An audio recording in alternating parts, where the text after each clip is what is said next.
you doing? Hello. All right, Dr. Fizer, could you introduce yourself?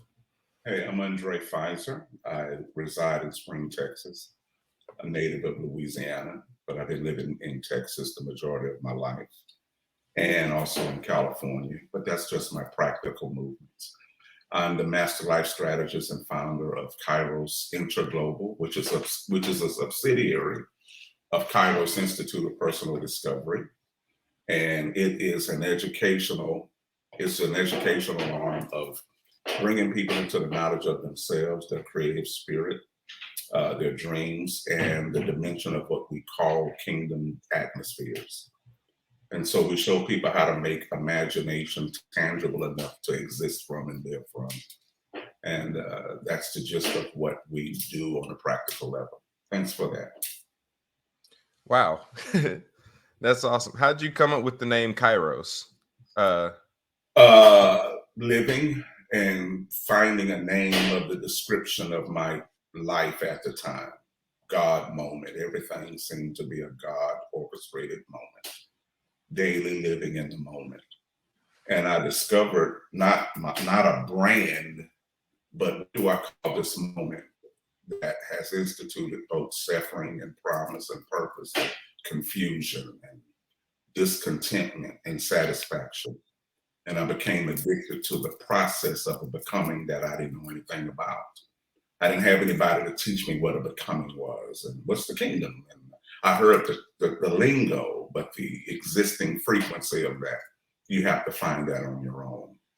And when I began to articulate the name of our current frustration and satisfaction, I saw it as a Kairos moment. This is a God moment for me. And I like that. simply just lived from it. So I wasn't looking for a particular name of a ministry, but that was the name of the frequency that I was experiencing at the time. All right. Yeah. So how would you say that your relationship with God began?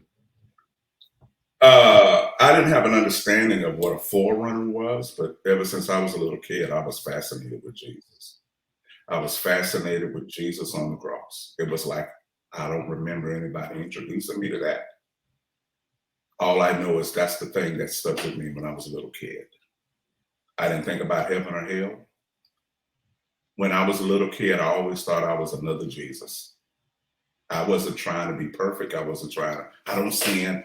I never even comprehended sin with that. Mm-hmm. I still did manage things and stuff like that. I was a little boy. I was still trying to feel on legs and stuff like that. But I never instituted sin and hell with Jesus. I always felt like he was my brother. And I walked around as a little kid playing Jesus. I was in Louisiana, and I would go to the fields and I would put on a robe that my grandfather had.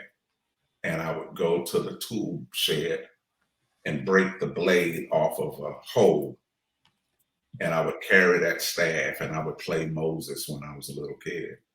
And then I would get lumber and build crosses and play Jesus. And then I would get my cousins and they would be the thieves. And I was always in the starring role. I was always Jesus. And I would do the trial. I would stand before Pilate and Herod and answer the questions and hold my hand like this and go and nail myself on the cross.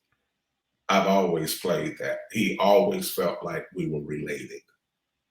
And so from that feeling, I just began to embody that energy. And that's how it began with me. I didn't even look at it as a relationship with Jesus. I looked at it as an imitation of Jesus. And I always imitated that. And as you could tell, as you know, I got bombarded with a lot of foolish talk. What you think? You ain't Jesus and this and that. But I didn't know I had actually embodied the becoming of the kingdom reality. Yeah. So that's how it started for me. That's awesome. So when would you say your transition from I'll just say Christianity and religious structure into sonship, how did that transition happen? I never really looked at the label of I'm leaving one for the other. Mm-hmm. I always lived as though I was related to God. Now I tried to fit that into my box of the church. I Mm-hmm. was a part of the Church of God in Christ, which is the largest African American Pentecostal movement in the world. And my grandfathers and grandmothers were founding presbyters in that denomination. They started churches in Louisiana. So I was proud of the lineage, of the influence of what they provided. But I began to see that my current mind, not just my current belief on spirituality, but spirituality's hold on me didn't really line up congruent with the different laws of the box that I was in. Mm-hmm. So I maintained the box because I was born in it, just like your political party. You know, my family was Democrat. I didn't choose to be Democrat. I was born and was just doing what I was born into. And Mm-hmm. so I began to see that a lot of my mental thoughts didn't line up congruently with the box, yet I remained in it, not trying to change it because I was loyal to it. Let me go to church. And I became quite effective as a minister or a preacher in the denomination. But as I grew older, not my curiosity of certain things, but the dissatisfaction of not being truly fed in my mind. I never gave the church or the box the permission to feed my hunger. I always fed myself. And so there wasn't a particular day where I said, you know what, I'm about to leave. I eventually left. It was back in 1991, I believe, at the age of 24. I had a question in myself. And it was almost like the question concerning holiness, and I didn't know it was sonship at the time, but it was a more intimate reality of what is this? I know it's more than the mere Christianology. It's something more, something different, and it will invite you. It's almost like when you live in a certain house, and if you're satisfied with the house, you don't have any plans to leave. But once you become a little cramped, you begin to look, there comes a moment when you begin to look at the ceiling and say, boy, the ceilings are low. But you're still satisfied. And then that next month you look at a hallway and say, boy, Then the next month passed and you're thinking about adding a different piece of furniture in the house to kind of change the look, and come to find out the addition is too big for the space you're in. And you'd be like, dog, it's cluttering now. It's like I bought the piece, but it's cluttering the room, and it didn't have the look that I thought it was going to have because this piece doesn't fit the room. Then another month comes and you add a picture on the wall and you're trying to upgrade it, and then your friends come over and they say, I see you're adding pieces on the wall. Like, yeah, but now you don't have room for your clothes. And after a while, you say, I think I need to move to a bigger apartment, or I need to get a house. Mm-hmm. My transition was like that. I started getting cramped, not by the church, but every time I added a piece of something new, it wasn't enough room to accommodate my present circumstance. I was putting new wine in an old skin. Every time I add a new thought, I didn't have enough. It wasn't enough room because I'm adding new stuff and I got old stuff in here. You know what I'm saying? So it's like that. And I decided that the more new things that I was adding in my mind and my feelings and consciousness, then I noticed that it was compelling me to move. It didn't say, come out of among them. I didn't hear, come out ye from among them and be. I didn't hear none of that. I outgrown it by adding new stuff in my space, and I didn't have any room. And so I ventured out to make room for the stuff that I was adding. That turned out to be the transition from religiosity to oneness. I didn't know I was moving into a label.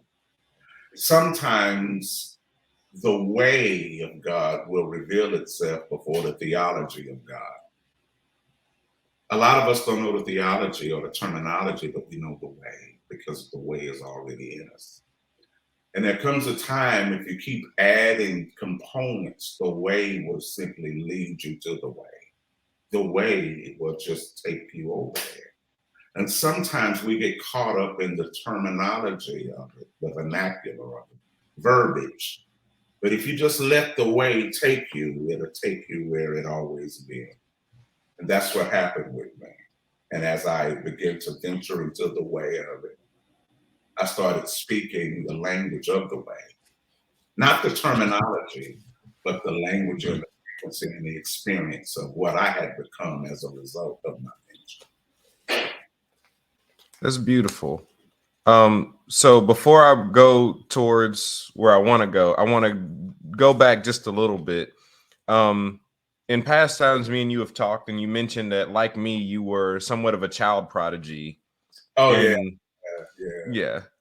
So, what advice would you give, or what truth can you share? What light can you shine on people who find themselves in that position of being a youth with too much truth, or a youth in power, a youth in authority? What can you kind of share on that? You're going to get hurt. You're going to get hurt multiple times. You're going to get hurt more than you're going to be understood. Because you have a freakish way of looking at existence. You see angels, not just wing situations. You see yourself as one. You see yourself as some kind of supernatural deity. And people are going to try to make sure that you remember that you're a mere man. Now, you're living as a man, but you're living as a man that's a God. And you know it. And things are going to come to you so easy. But life is not going to move for you right away. And when you know what you are, and you watch life take its time listening to you, it could create a frustration. It could create a friction. Because you want life to respond to you as quick as the revelation that you know of yourself. And life will take its time sometime responding to your authority. And it seems like the only person that will respond to your authority quickly is yourself. And so you're going to hurt. You're going to hurt. And if you can embrace the hurt of being who you are being what this world forgot. See, the earth forgot how to entertain God. So the creation was made to entertain what you're becoming in alignment with. The earth has been retrained to accommodate slavery, not God's. So when the earth is seeing the sons of God, the earth groans because it remembers, I used to know how to do this. And it has amnesia. It forgot that it used to house supernatural beings. And so when the scripture says the earth groaned until now, waiting on the manifestation, when it begins to feel those who are realizing themselves, it's trying to respond, and it lost muscle memory. It's like, wait a minute, I know this dude. It's saying, I know Undrai. I know Nelson, or whatever name it calls you. I know him. Wait a minute. This is what we're supposed to do. Wait a minute. And so you have to be patient while the earth is, wait a minute. You know how it is when we're trying to recollect the memory and we say, hold on. And we pop our fingers. So we say, wait. We know it is on the tip of our tongue. We say, wait a minute. So we have to be patient while the earth is saying, wait a minute, I know you're doing, wait. And you have to be patient with the earth. And then it says, Nelson. It may take a year to remember you. It may take 2 years. It may take 20. But you always leave the atmosphere in a posture of always downloading. Always downloading. And that got there, but it's downloading. So I'm going to tell those of you who are freaks of nature, chill out, be patient. you're going to find a brother or two. And when you find that brother or two, just connect with them and keep talking and sharing frequency until the download is complete. That's great. I So wish somebody told me that. yeah, that's the same pep talk I had to give myself. Yeah. You were Kojic, I was Baptist. It's one of those, if you're not one, you're the other. So I had to give myself a similar pep talk of, Yeah. I'm the solution that they're looking for. They'll thank me later. Yeah. So I just go like that. And I tell people I'm not into gentrification. I had to teach a class in Amarillo last night on Zoom. When you're ready to move, you're going to move. When you notice, whenever you are ready to move, whatever the loan officer tells you to do, you can do it. Mr. Fizer, we need 5 months of papers. You're going to find it. Mr. Fizer, we need $1,000. When you're ready to move, you'll find the money. Whenever you're not ready to move, you can't find any money. Mm-hmm. Whatever the realtor says, Mr. Fizer, look at these houses. Whenever you're ready to move, you're on a constant look. You can follow every principle when you're ready to move. But if somebody gives you a principle and you're satisfied, you'll never follow it. Mm-hmm. We didn't make the kingdom like a subject instead of a move. Mm-hmm. Because we'll be telling people continuous subjects.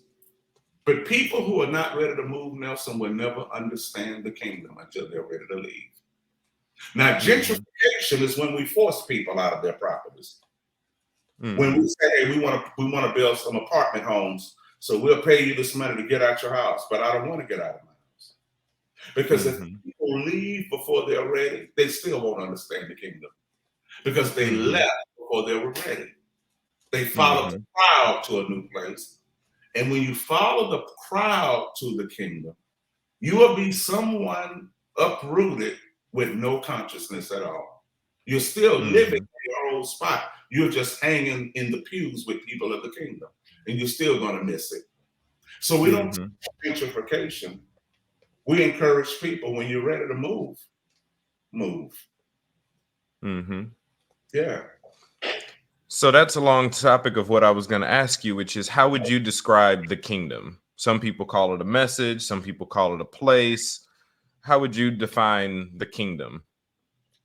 Your original influence, your original citizenship, your original making, God's full reign. See, when we look at the word church, the first thing that comes to somebody's mind is a pastor in the pulpit.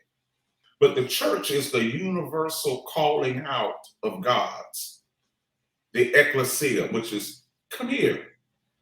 Church really means God saying, come here. That's all. But we think of steeples and crosses and Sunday. You can't go to a come here, you respond to it. You don't go to church. So the church and the box are different things. The church is functioning right now. You and I are functioning from the church right now. You and I are functioning as church right now in technology.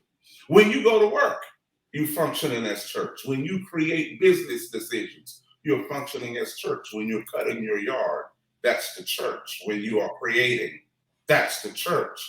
But in our consciousness, the word church is like a steeple with a pastor in it.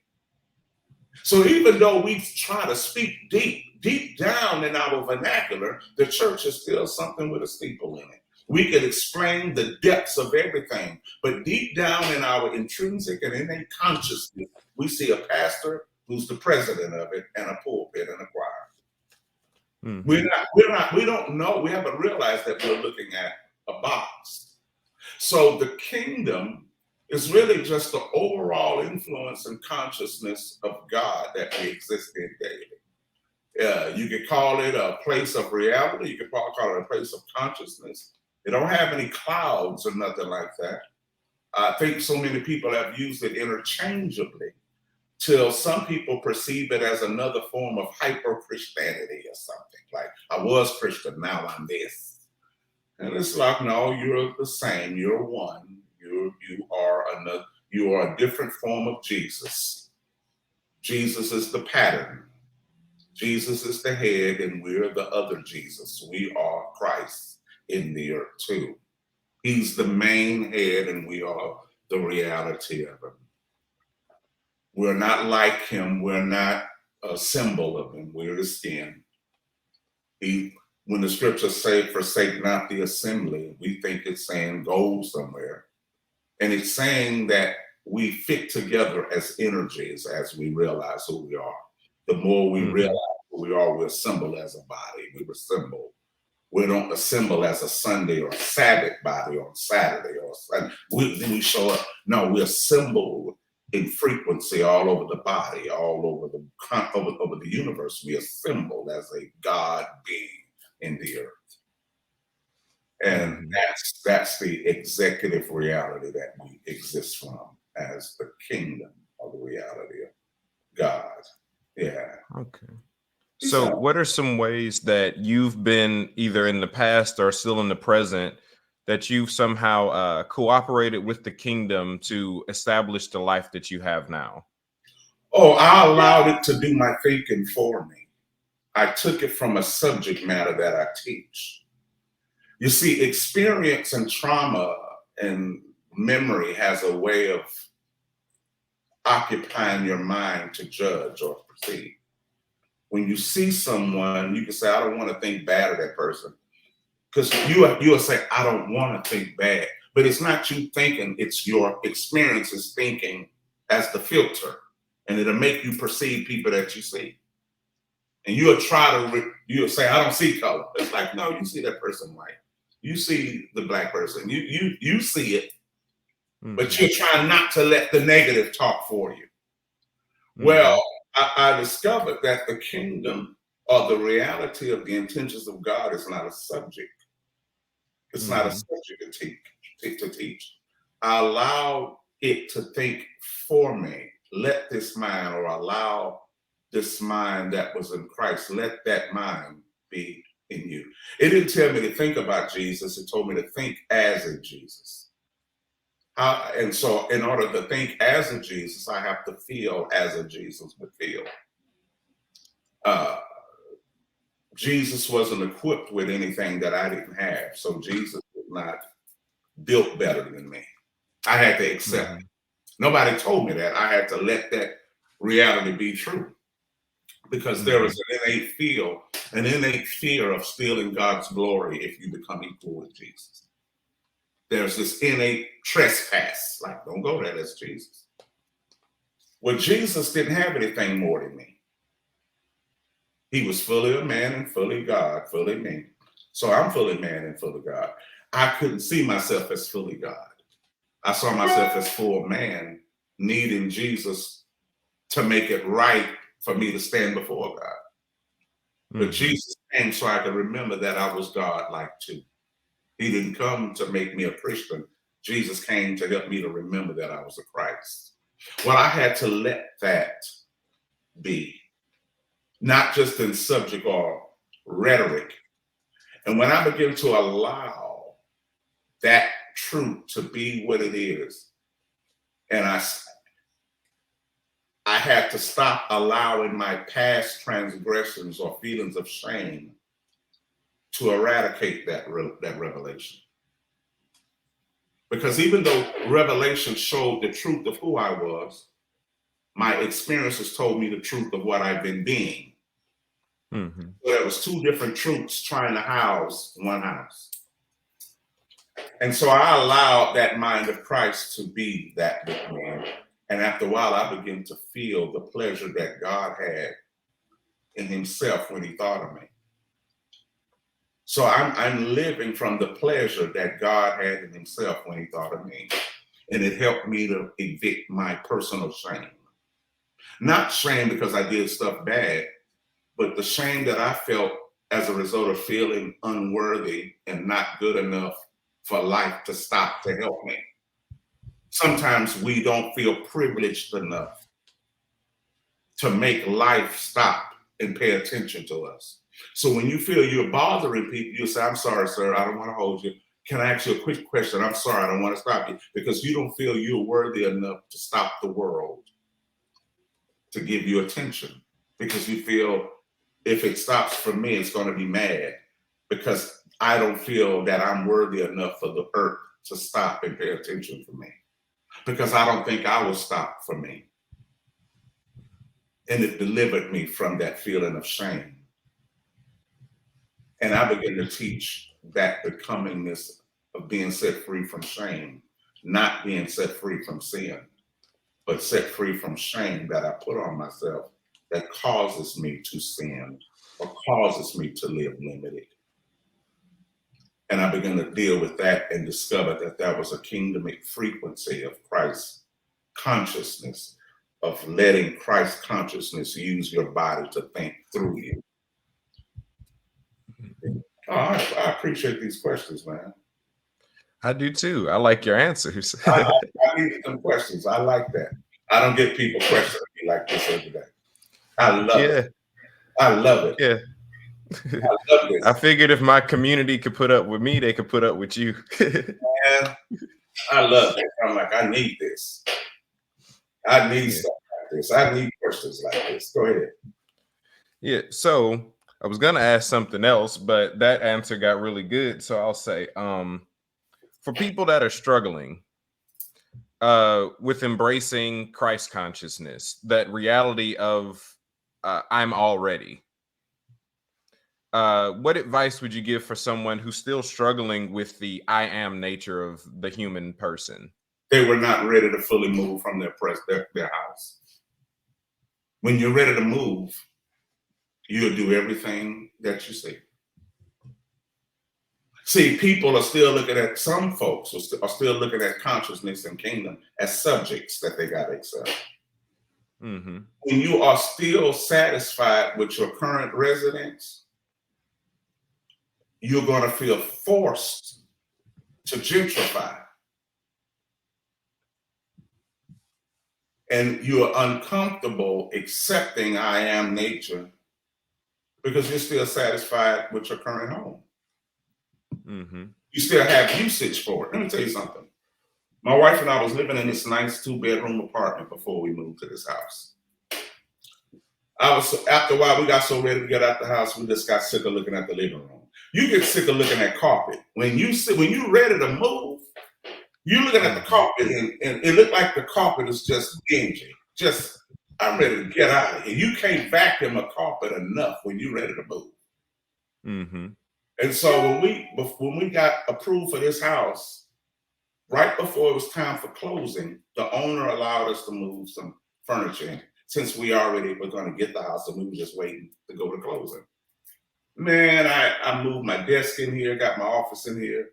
And then one day they dropped off the furniture and all the stuff we had in layaway, and and then the people came to set the alarms and the security and all that. But brother, let me tell you something. We were still contractually obligated to the apartment. When I moved that bed out of that apartment and I had nowhere else to sleep at a place where I was still contractually obligated, and I brought that bed here to a house that I was approved for, but I hadn't yet closed on, you know where I slept? Do you know where I chose to sleep? The house that you paid for? I mean, the house that you were moving to. Yeah, raise your hand and give me 5 from there. That's what I did. I moved my bed, even though I was still contractually obligated to the apartment. I went to where my rest was. So those who are still struggling, they haven't moved their beds yet. So I can't give them no answer to appease them. When they move their beds to where they're going to rest, they won't struggle anymore because they're still looking at the cost. Because they didn't decide to move. It was presented to them, and they are feeling pressured to move. Mm-hmm. So I don't pressure any. I don't talk the kingdom to get. You need to get out of. You need to get out. I don't tell them that. I don't tell them. I just live in my house. And if they want to visit, I say, come on over. And if they want to come over to my house, they're gonna say, wow, this is nice. What's the square footage? I tell them. What you had to do? Oh, I did this and this and this. I could give you the number to the apostle, who's the loan officer. I could give you the number to the Mhm. prophetic person who's my real estate agent. I could see when you're ready to move, you'll listen to the apostle and the prophet, but you won't listen to the. Mhm. Yeah. When when my apostle said, Mr. Fizer, we need 5 months, I became accountable to her. She said, Mr. Fizer, she called me at 9 o'clock one night. Mr. Fizer, you need to take a home buyers class. When can I take it? She said, go online and take it right now. It's virtual. I went online around 9:15 and took that home buyers class and passed it. By 10:40, I emailed her results. They gave me a certificate to give me a discount on my home buying stuff. When you want something, you will do whatever they tell you when they tell you. Mhm. It's funny that you understand everything when you're ready to move. But when Mhm. you're not ready to move, you don't understand nothing. See, when Jesus taught the mysteries, you realize this, he taught them on mountains. Mhm. He said to his disciples, to you it's been given to know the what? The Mhm. mysteries of it. Every Mhm. time he taught it, they had to climb with him. When he taught parables, he was on the ground. He Mhm. never brought everybody on the mountain to teach the mysteries. He taught parables on the ground, but he taught mysteries in the mountains. If you can climb Mhm. up with him, you earn the right to know the mystery. A lot of people are scared of heights, so they're going to Yep. struggle with this, dude. They're scared of mountains. So until they're ready to move, I have to give them stories. And then when they're ready to move, they say, man, I've been thinking about that house. You think I could get one? Yeah, if you want one. I've been talking to my wife. Man, I'm ready to get out of here. Sometimes you got to let them come to your house and then Mhm. let them think for themselves. They got to they have to be entertained by your mind. But if they have no questions or no innate desire for the invitation, you're just talking deep. That's all. You're just talking deep. Mhm. Your talk moves nobody. Let me tell you something. If I don't want to work, if I'm laying on the couch and don't want to work, and I'm getting by handouts and the goodness of people's hearts, you think I'm gonna go look for a job that's hiring? No, because this little bit is enough. Mhm. When a person is not ready for that shift, they will still live by the goodness of people's hearts and limited mercies. To live by religion is to exist and thrive with limited mercies because you're not ready to work. You're not ready. You still accustomed to paying that $40 voucher at that apartment.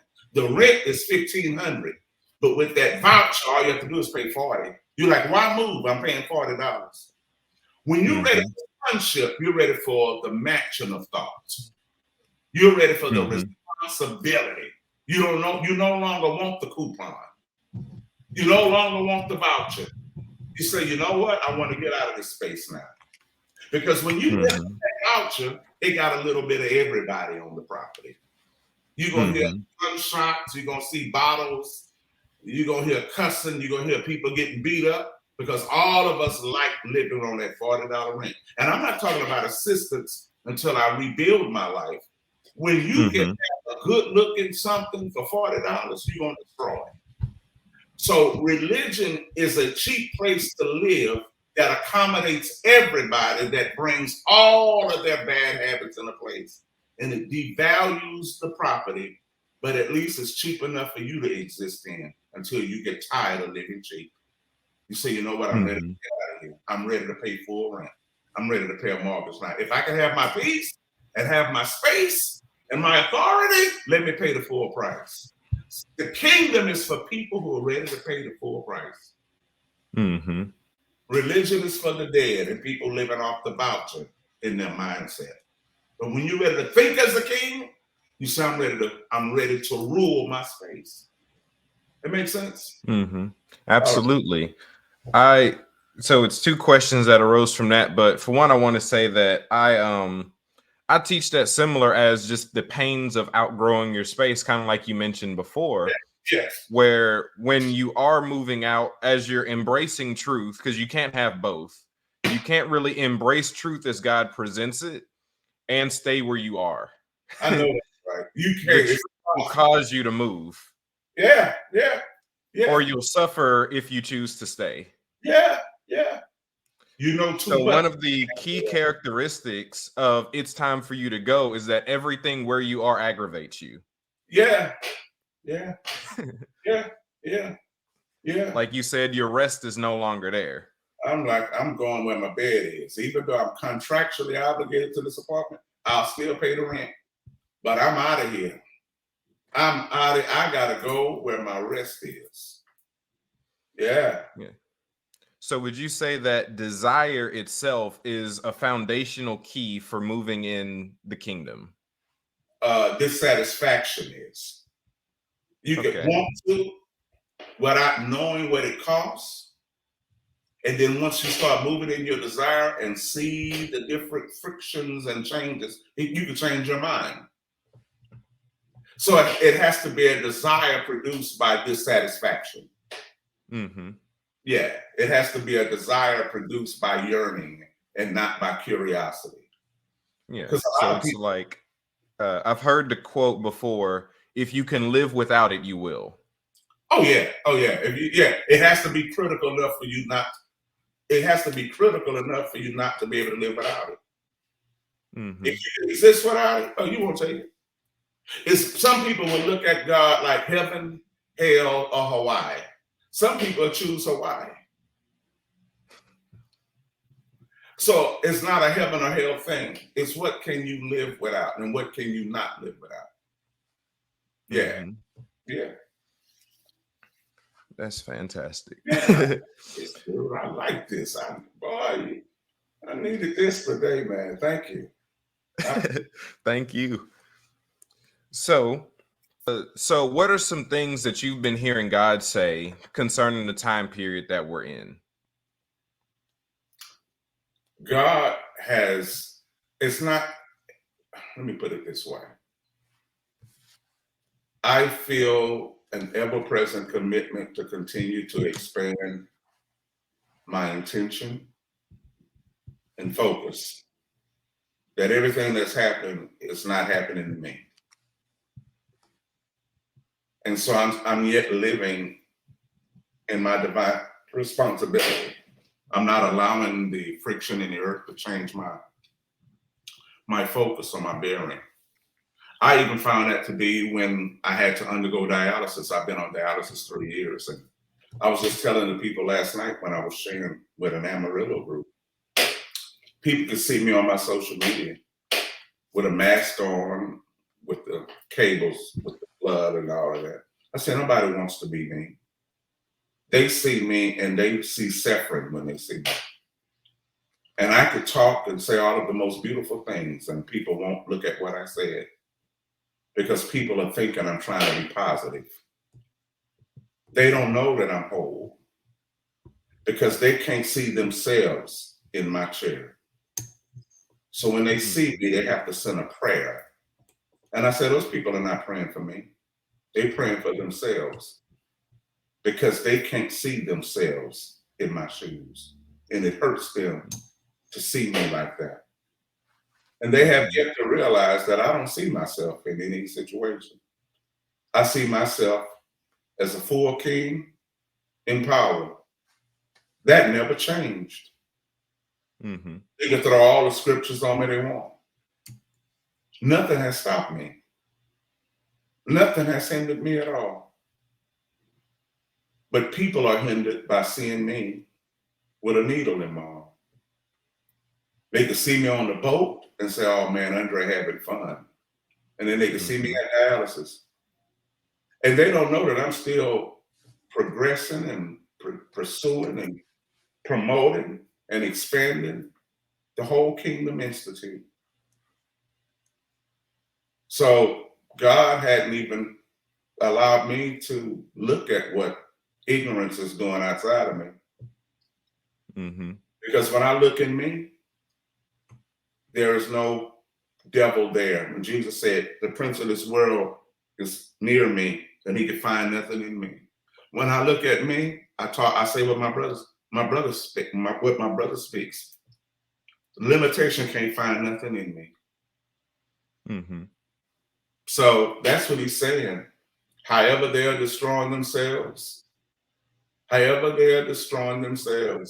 I'm watching them do to themselves what they think of themselves. And I'm watching God prosper me in the middle of this illusion that's fading away every day. Because he says we received a kingdom that can't be shaken. Now, bills and stuff gonna keep coming.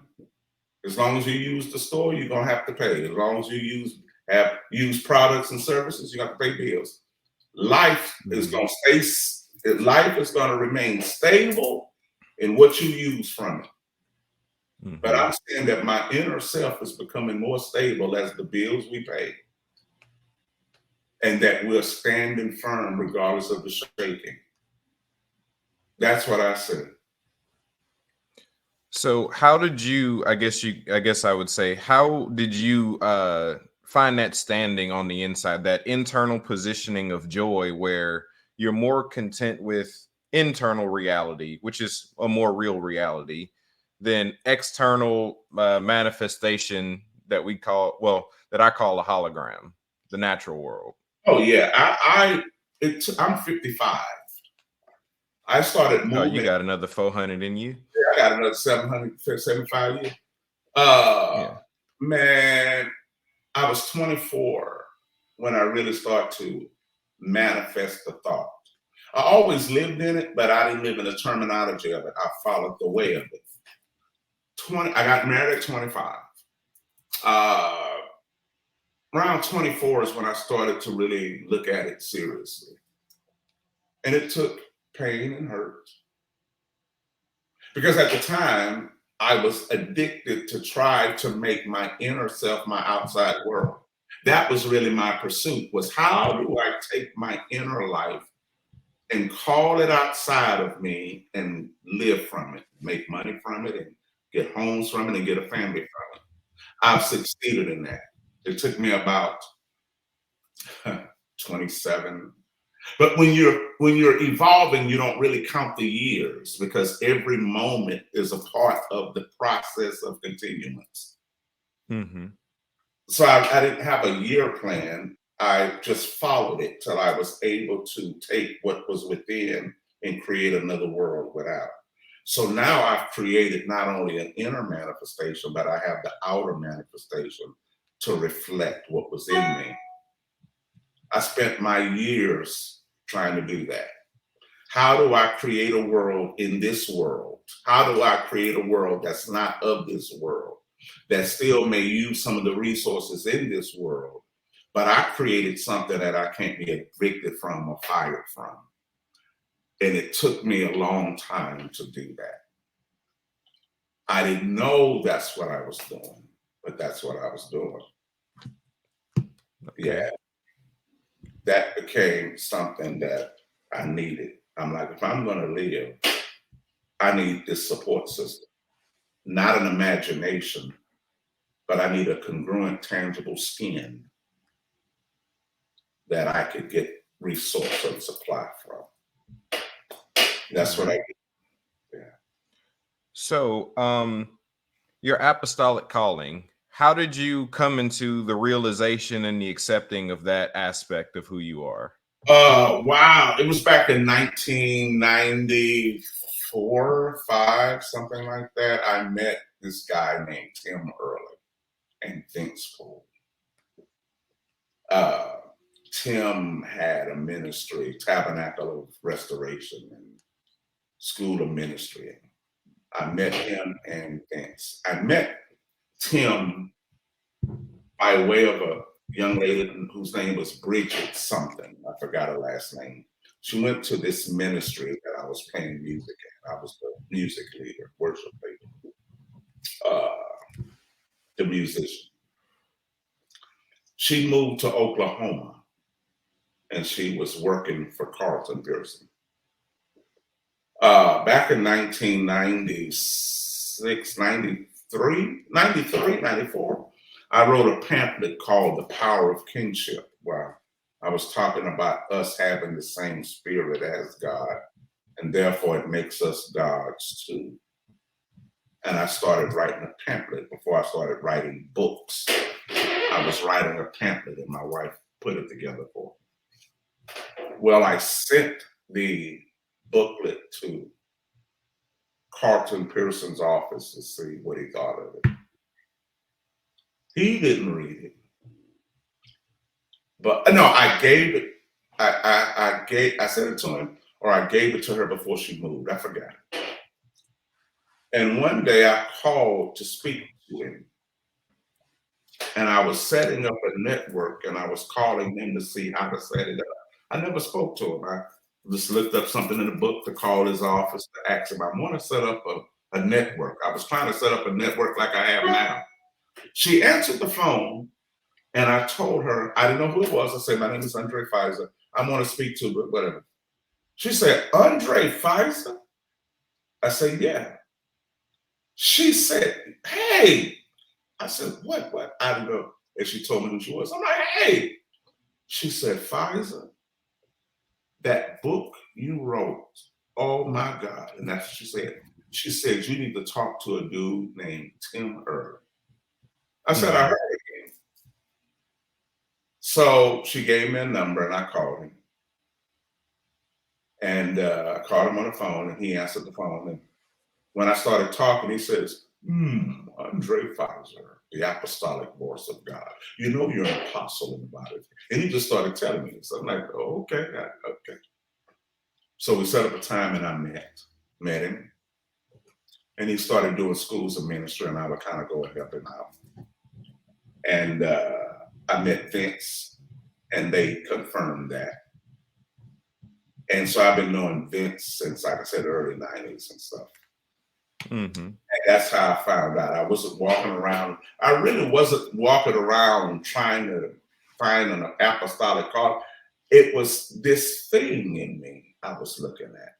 And this thing that I was following led me into the apostolic and prophetic dimensions.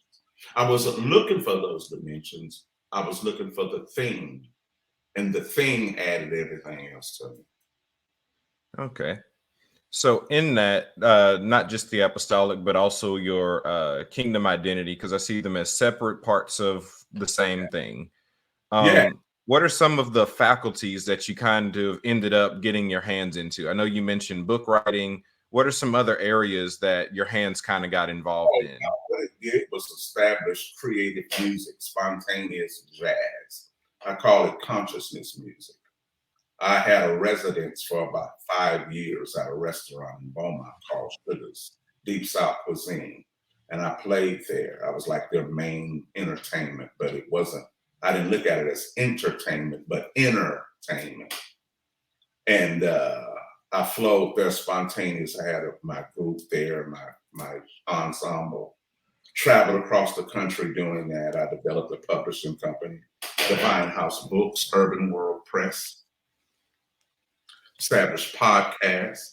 I have a daily school, a location at 7676 Hillmont. Fizer Interglobal, which is a daily development center for kingdom identity and creative forces. We help people in the art of public speaking, creative alignment, diplomacy, acting, music, writing, whatever your divine expression is. We help set up regulations and structure and disciplines to help you do it.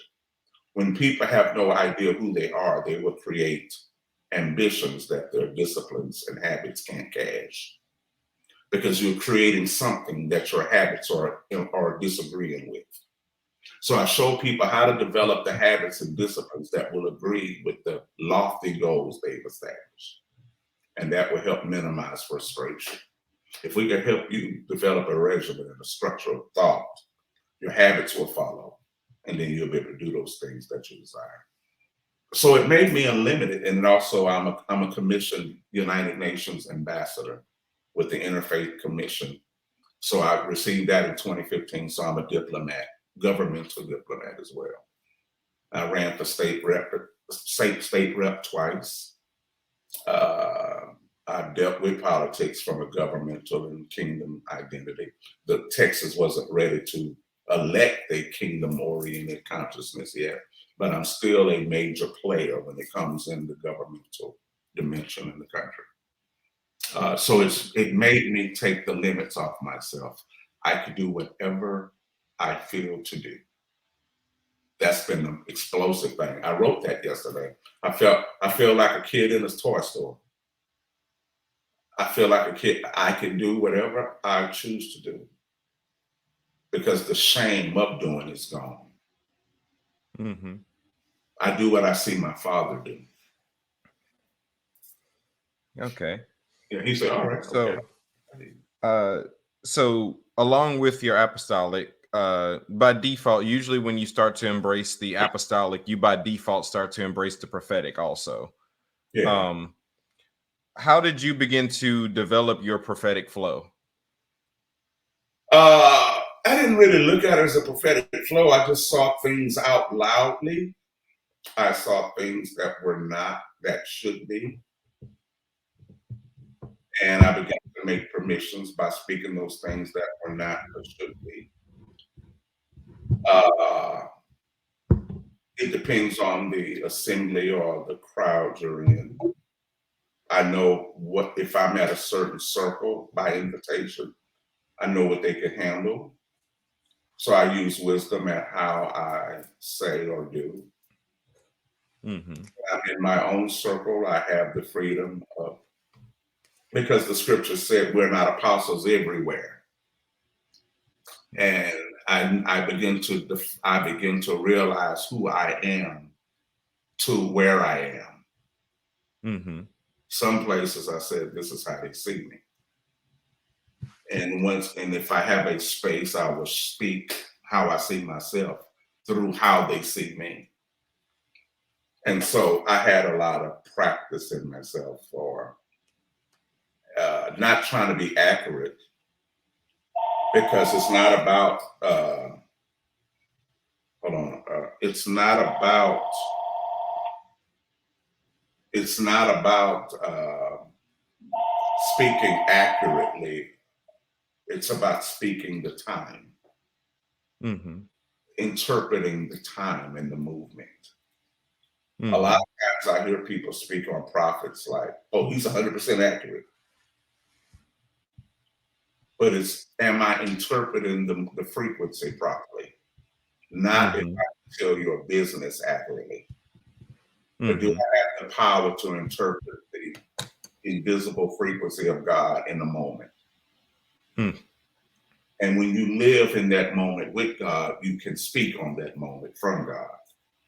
Mm-hmm. It's not about. So you'd say that being in tune is a bit more important than being accurate with specific facts and details. Yeah, the scripture says that the sacred history book says, how could we know the things of a man except we have the spirit of that man? Mm-hmm. When we have the spirit of the person, we know what the person is thinking. And it says God has freely given us his spirit so we can know what's in God, so we can know what's in his mind. So when I live in his mind, I know what's in his mind because I exist daily in his mind. Mm-hmm. I see myself as a byproduct of his mind. So I'm his thought already. I'm God's thought already. Mm-hmm. I'm what God is thinking already. So when I live what God is thinking already, I know what God is thinking already. Mm-hmm. So that's my frequency of life. But I have to let myself live there. Most people think if you're human, it's impossible to live there. I'm like, you make humanity sound like it's a step down. Humanity is just a carrying case that you have. That's all humanity is. I'm always spirit. This is the x-ray I live in. My body is the x-ray I live in. That's all. It's the case I'm living in. So I live in tune as God, with God. So therefore I could interpret the frequency. Mm-hmm. And I'm better at interpreting God than interpreting you. I'm better at speaking God than speaking you. Mm-hmm. Because when I interpret God, I'm always find out something about you. Yeah. So, in answering that, you kind of already started answering what would have been my next question. So, I'll just ask something new because I was going to ask how did some tips on hearing God, but you kind of already talked about that. So, my new question is from what you described, it sounds like you're getting more comfortable with being the Word of God Oh, rather than searching for it. oh And yeah. then from the identity of being God's voice, being his word, you can then release from the dimension that you are. Yeah, I allow that allowance to set a structure of discipline and management and stewardship. I have to have authority over my things before I have authority in God. If I can't pay my phone bill, I can't control an angel if I can't pay my phone bill. Hmm. So I allow the discipline to help me rule what I rule. And when I rule what I own or lease properly, I can rule where I live from properly. But I have to be able to rule what's in my hands good too. Because I Mhm. came up during a time where I had awesome revelatory concept, but I was disruptive at rulership of things. See, when you come up in a religious environment, Sundays or Sabbaths are not asking about your credit report. The Mhm. spiritual days only want your anointing. Monday through the rest of the week wants to know what's your favor with man. Church days or spiritual days wants your favor with God. But life wants to see your favor with man. And the scriptures say Jesus had favor with God and man, not Mhm. with God and man's opinion, but he had a word in both realms. His word was Mhm. solid in the human form, and his word and commitment was solid in the spirit. So if my word is solid in the spirit, but my word is raggedy in the earth, I'm not in favor with man. I ain't talking about man at church and religion. I'm not in favor with another world. You need God, you need favor in both worlds. Mhm. And when I begin to perfect my favor in the world that I touch, outside of the world that I could imagine, then I start seeing a greater shift in authority and understanding and power. Until then, you're speaking good things that can't do anything. And when Mhm. you have order in both worlds, I'm not just a tingling brass and a loud sounding cymbal. I'm not just a loose wagon. Because loose Mhm. wagons could be accurate, but they're loose. Mhm. Yeah. Yeah. So in doing so, you actually find the ability to actually shape reality rather than just accurately articulate it. Yeah. That's it, dude. Give me five from where you at. Give me five from where you at. Give me some. Yeah. Yeah. Shape it. Yeah. That's the authority of the kingdom. I can shape my world. It's not to shape your world. I can Mhm. shape mine. My job is not to shape yours. Mhm. Shape mine. Yeah. So, what is some advice or some keys that you could give for someone that's trying to develop that and get better at shaping their own world, becoming the word uh, along those lines? If you are in a reality of relocating, not auditioning change, you can't audition change. You need to be mentored and coached by somebody who's mastered that. Get with Hmm. somebody and let them mentor you, let them coach you. Become an understudy.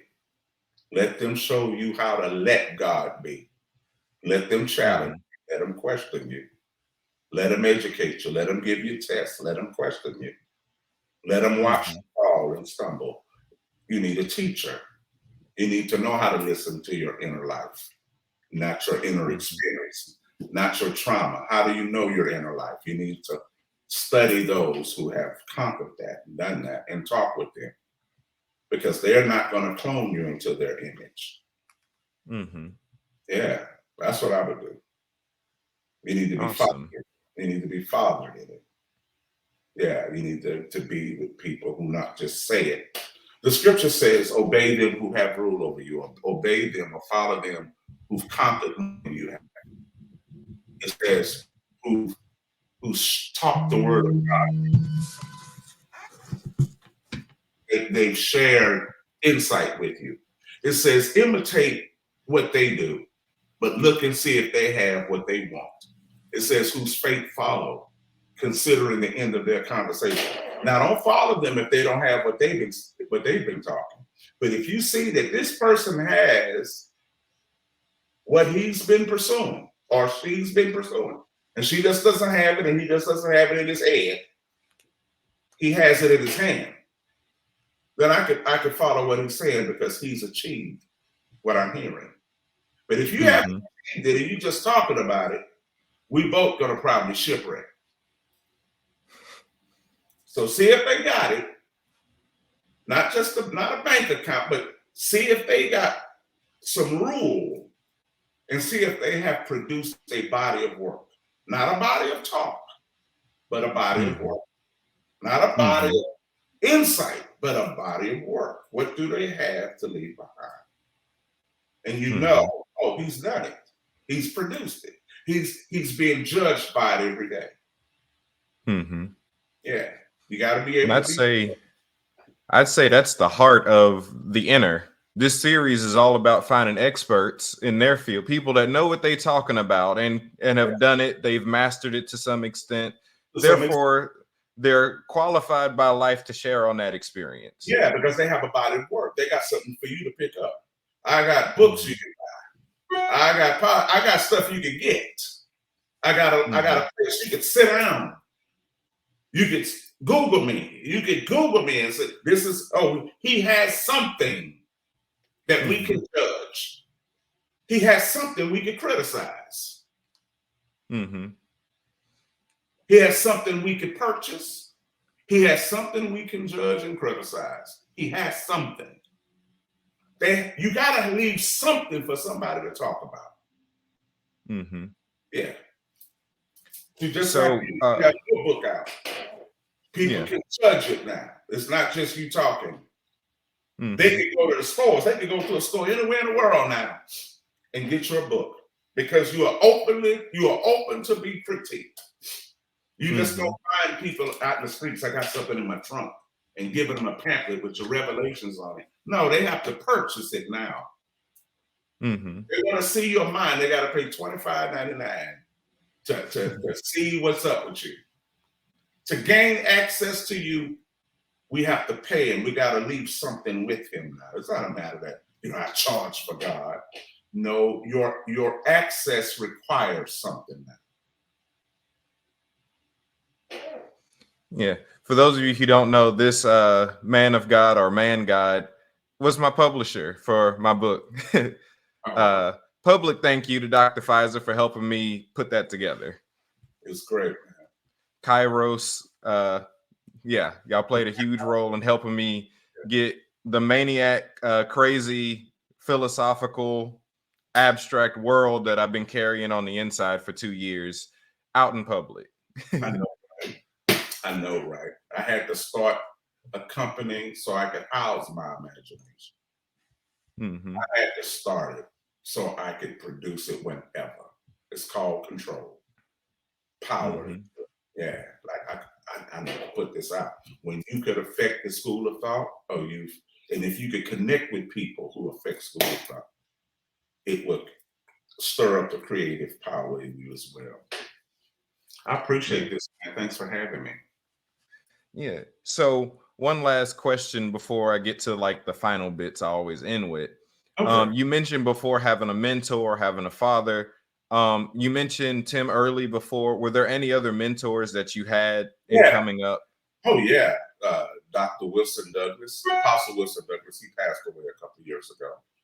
He was a Victorious Living Christian Center in Leeds City, Texas. He mentored my mental disciplines, not my revelatory skills, but my structure of word, keeping my word, proper stewardship of practicality and time management. Oh, incredible. I owe him so much. He passed away. The last was Dr. Miles Monroe. I met Okay. Dr. Miles Monroe in 1996, and he watched me and my wife for about 8 years, and then asked us to join his leadership forum.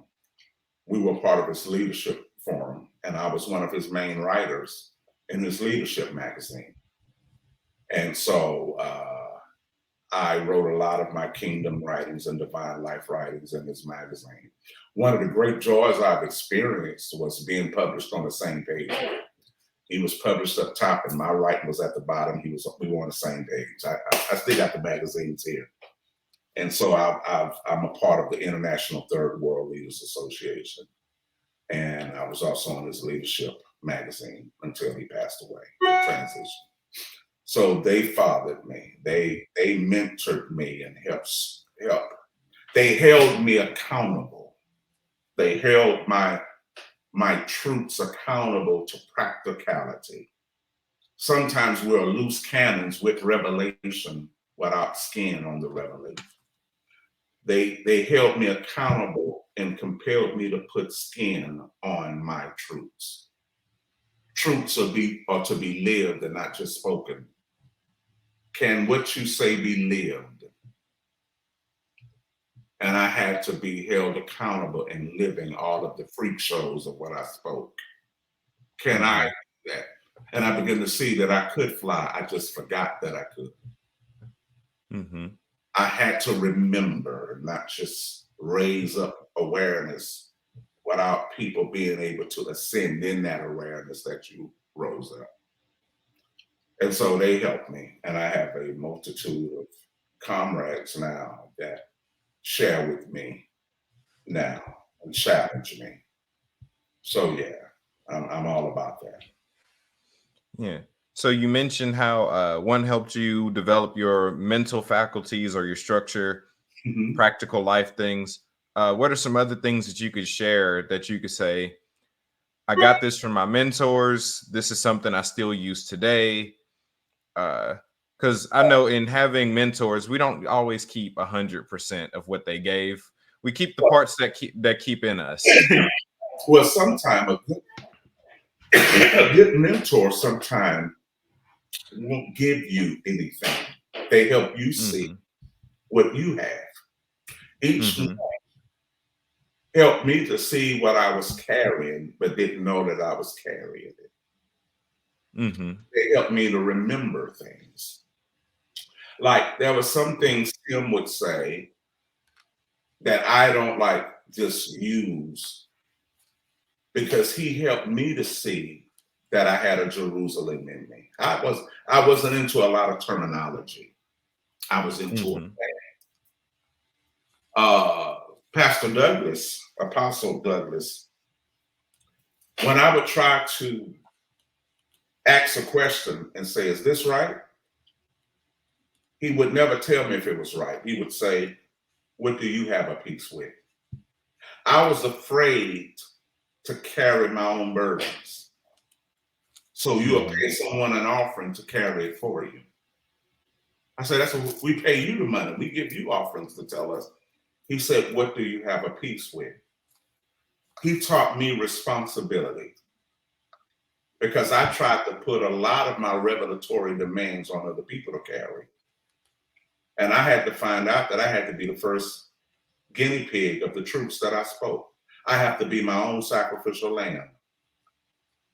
I can't try my truths on people. You have to try them on yourself. You got to lay on your own altar and see if you're going to get up after you speak that. So he made me accountable by saying, what do you have a peace with? He made me nervous. And him putting the responsibility back on me, it made me rethink my own capacity. Because sometimes when we feel weak in ourselves, we want to get with other strong people. And we want to live among strong people so we can feel good about ourselves. So we're using them to make us feel something, but we feel bad by ourselves. He turned it back on me and said, what do you feel? He made me own my word. That's what I mean by the responsibility. He compelled me to see what I was carrying and if I was worthy enough to carry it. Miles one day he had his assistant to call me. We called her Mama Rich. And she said, Fizer, Papa Miles, they would call him Papa Miles. Papa Miles said he needs a writing from you.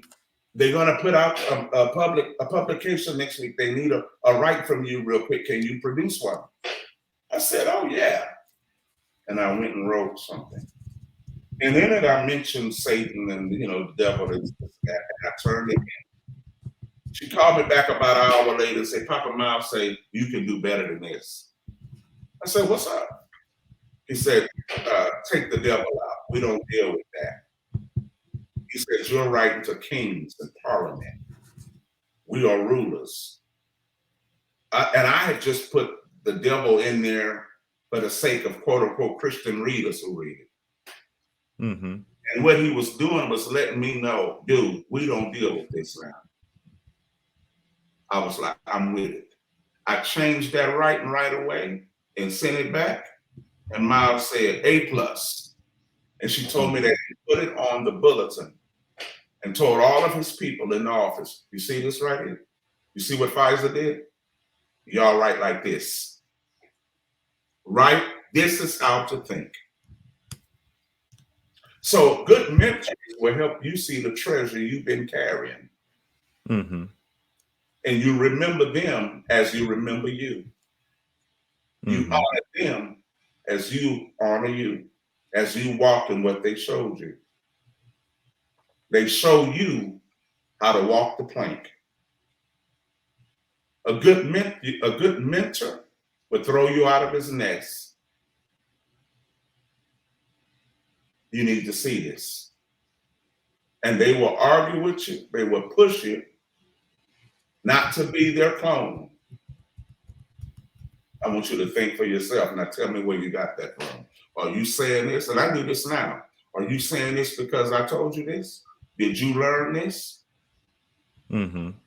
Are you saying this because we had an argument and I said you need to do this or this? Are you teaching what I said? Or are you finding what you say? Yeah. Mm-hmm. That's what I got from it. That's awesome. So just in closing, do you have any more final thoughts that you would like to share with anyone that could be watching? To you, I'm proud of you. When I met you and I told you, I said, you remind me of me. I told my wife, you remind me of me. I said, I see me and I wanna help him because I know what could happen. I know. But I don't need to. You got it. You got it. You got it. Just keep moving. If you feel the need to move. I can't force you out of your house. You feel free to contact me if you want questions. Can I give my app information? You can download my app. Can I give that? Go to the App Store and you can download Fizer Interglobal in the App Store or Google Play. Fizer Interglobal. You'll find my books, my podcasts, writings, everything, website, everything. Or you can schedule an appointment and we can talk. Fizer Interglobal. www.fizerinterglobal.org. And whatever you want to know, feel free to call me. Mm-hmm. It's going to be worth your effort. And bless you kindly. Yeah, that was going to be my next question: is where can people find you? So, also, if you're comfortable with it, could you release a blessing over viewers? Oh yeah, wisdom. Thank you so much. Thank you for the power of responsibility. Thank you for those who are in the process of packing up and moving. Bless those who are still comfortable at their house. Let everyone know that there is not just a blessing in it, but whatever you want to be, he said, I'll allow it to happen above what you ask or think. He's able to do more than you ever imagined. Not outside of you, but as you, through you, in you. You can do exceedingly above what you desire. You can do it in different stages, not just one time. God doesn't bless one time. God blesses abundantly over and over and over. No, he's not going to step out of the sky to pay your bills. You're going to do that. But God can increase your awareness and your creativity and your discipline and your structure and your habit till you can create the life and the reality and the interaction of your dreams and of his spirit in you. It is so, and it is possible. Not only is it possible in Jesus' name, but in yours, because we are as he is right now. Awesome. Thank you for joining me today. It's been phenomenal. I'm pretty sure they're gonna beg me to get you back on here, so you'll be reoccurring. All right, man. Just let me know, okay? All right. Well, y'all, that's it for this session of The Inner. More to come in the future. Y'all be blessed.